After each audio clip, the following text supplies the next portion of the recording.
తెలంగాణ తొలి ముఖ్యమంత్రి బీఆర్ఎస్ అధినేత కేసీఆర్ నిరాహార దీక్షతోనే తెలంగాణ కల సాకారమైందని బీఆర్ఎస్వి రాష్ట్ర కార్యదర్శి నాగారం ప్రశాంత్ అన్నారు. ఉస్మానియా యూనివర్సిటీలో దీక్షా దివస్ పురస్కరించుకుని టీఆర్ఎస్వి ఆధ్వర్యంలో కేసీఆర్ చిత్రపటానికి పాలాభిషేకం చేసి అనంతరం ఎన్సీసీ గేట్ నుండి ఆర్ట్స్ కళాశాల వరకు బైక్ ర్యాలీ నిర్వహించారు.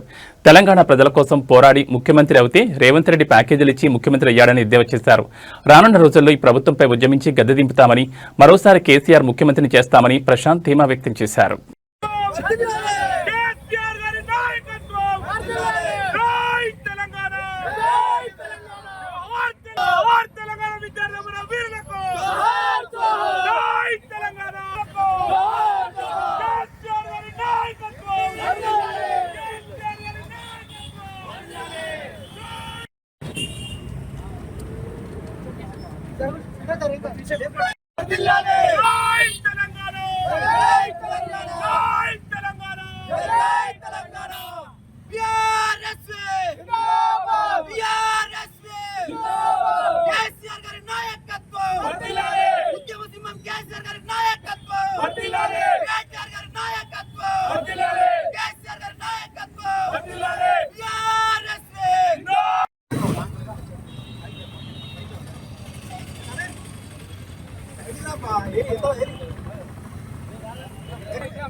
అందరికీ నమస్తే.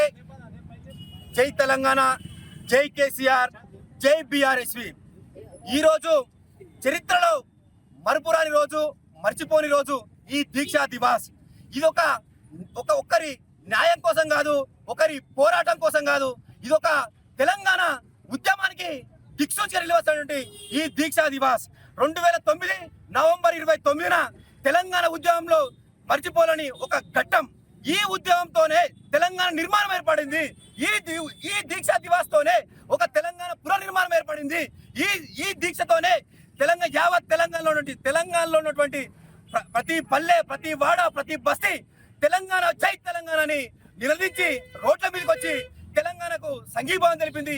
ఈ ఉద్యమంతోనే తెలంగాణలో ఉన్నటువంటి ఈ దీక్షా దివాస్ తర్వాతనే తెలంగాణలో ఉన్నటువంటి విద్యార్థుల నుంచి వృద్ధుల వరకు, కూలీల నుంచి ఉద్యోగుల వరకు ప్రతి ఒక్కరి నేట ఒకటే మాట, జై తెలంగాణ నినాదం కేసీఆర్ గారు పూనుకున్న తర్వాతనే ఈ ఉద్యమం స్టార్ట్ అయిపోయింది. ఆ తర్వాత తెలంగాణలో ఎక్కడెక్కడ చూసినా, ఎక్కడ మంట చూసినా కేసీఆర్ గారు సచ్చుడో తెలంగాణ వచ్చుడో అనే ఉద్యమం స్పీడ్ గా వెళ్ళిపోయి ప్రతి ఒక్కరిని ఆకర్షించి ఇక్కడ తెలంగాణ సాధించుకున్నాం. ఇప్పుడు మన తెలంగాణ కేసీఆర్ గారు ఏ రకంగా అయితే